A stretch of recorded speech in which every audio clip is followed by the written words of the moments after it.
Welcome back, everybody, to the Last Mag podcast episode. I am your host, Primal, and in today's episode, we're going to be breaking down all the Week 5 matches.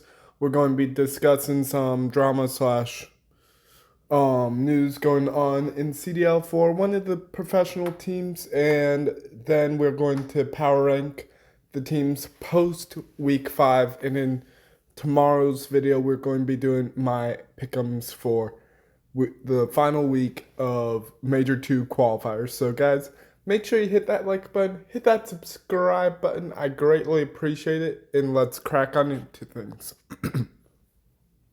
So this week was actually a better week for me. I went 8-3 in predictions, and I'm happy with that. It's like we turned the ship around, and the question is, can we keep turning that ship around for the last week of qualifiers, as well as for the Major 2 championship. So let's start the matches off.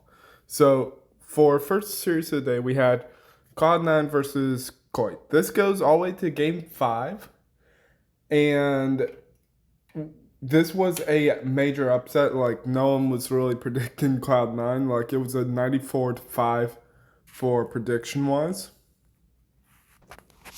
This series was actually an absolute banger to watch. Like, when I saw it go Game 5, I was like, oh boy. Now, the Cloud9 versus Koi series, this one did get some technical delays because on Friday of that day, the studio did lose power, and Game 3 was a 5-4 victory in overload for Cloud9. And I feel like if we had been able to see, we could have seen what. Well, in a way, I wish we could have seen what happened, because that would have been an absolute insane map to watch. Like, I probably predicted that went into overtime. Like, I wish we could have seen what it would look like, but it is what it is, chat. So next series is Heretics versus Falcons. Heretics come out in 3-0 stomp Falcons. Like, they make Falcons look like a amateur team, like, literally. And at that point in series after map 2, Falcons were literally waving the white flag of giving up. And finally, OpTic Texas versus Paris Chalmets. This goes Game 5, Round 11, 1v1. Like, you couldn't get any closer than that, except for maybe like a 1v1, get the kill and get the bomb defusal with like 0.1 of a second or 0.0 seconds left on clock and still get the defusal. Like, that would have been an insane ending. But still, round 11, 1v1, Game 5, absolute bang out. Like, this series had me like, this series was like, oh my good gravy. And so let's jump on in Saturday. Carolina versus G2. This one is a 3-0 stomping. The only close map really was the map 1 on Scar. And if G2 could have gotten map 1, then we might have been talking differently. But this is Carolina. This is online.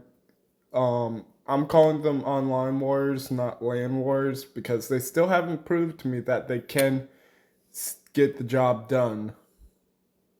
But what else? Yep. Okay.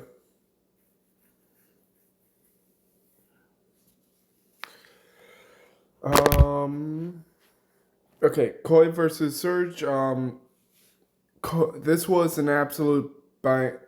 The Koi, after losing to Cloud9, they came out and dominated in the respawns, and it was a really well fought battle from Koi. Koi looking in strong performance level, definitely dark horse, I could call them, I would say. Um, Now let's talk about Cloud9 versus Thieves. Oof. This series, my good gravy Batman. Thieves, it's like, yeah, Thieves get done, but Cloud9 are able to steal map, and just the way they stole it had me concerned. Like, the search and destroy from Thieves has not been particularly good. Like, respawns are decent, but search can be abysmal, especially if you're playing a higher caliber team. Like, it's got me concerned in ways. But Thieves get job done 3-1 in favor of Cloud9. And now let's talk about Boston Breach versus Jailmates. This goes all the way to map 4. Um, Boston just they I'm calling it now. They need to make a change because based on what I've seen in performance wise and respawns, they just cannot keep up with higher quality teams. Like when you drop Cammy, I feel like that's when you literally threw your whole split away. And when we get into predictions for the last week of qualifiers tomorrow, I'll go into detail about that then. So yeah. Moving on to Sunday. Breach, as I said, they just are abysmal. G2, they come out and Kremp. My gosh. Kremp had a master takeover series. Like, he was shredding Boston Breach. And I mean shredding, I mean absolutely world starting and destroying. Like, not even close, guys. Next, Miami Heretics versus Vancouver. I thought maybe Vancouver could steal map, but still, they just shred Vancouver like it's nothing. Like when we get into power predictions, this is going to be some major talking points because I might move Heretics up to contender maybe. Now, this series, second to last series of week 5, Thieves versus Falcons, and let me get into a little bit of drama news. Falcons do a little glitch heady crud by stair glitching by Stellium, but then he runs away and dies from it. So it's like okay, but in the den search and destroy, yeah, it was den. It was in den. Positive it was search and destroy.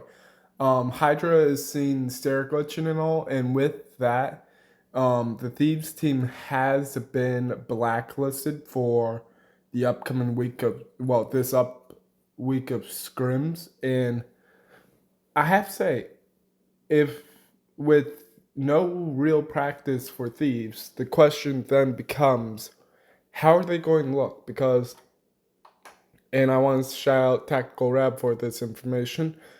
Thieves are currently 4-5. Sorry, 5-4. If they lose their next 2 series, they could potentially be in the playoff bracket. And that means you lose your playoff bracket, you go home, like no extra life. And it also makes me wonder, because with that being the case, what's going to happen to Thieves? Like, are they going to be able to still keep their spot in the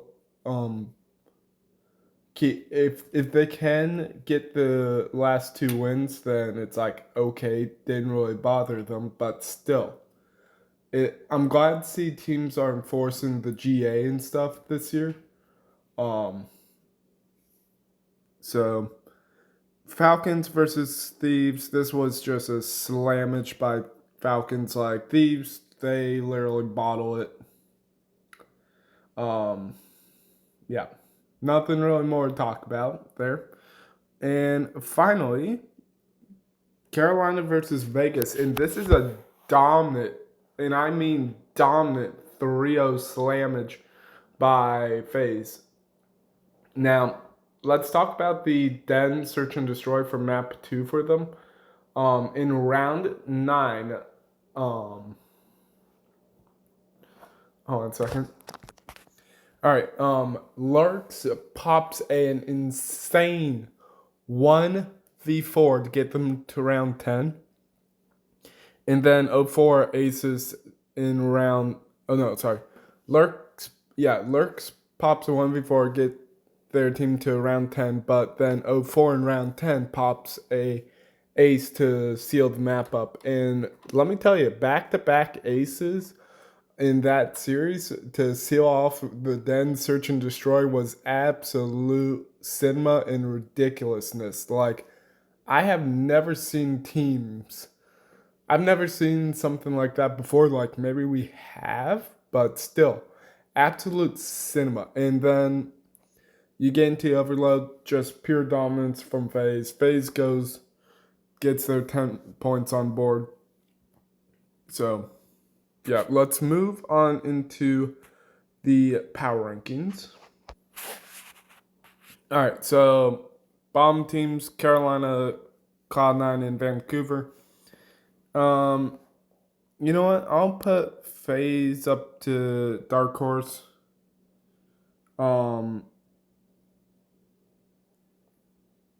Yeah, Boston Breach. I'll put them into Blowed Up.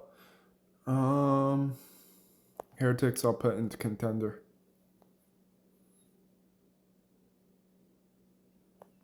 And I'll put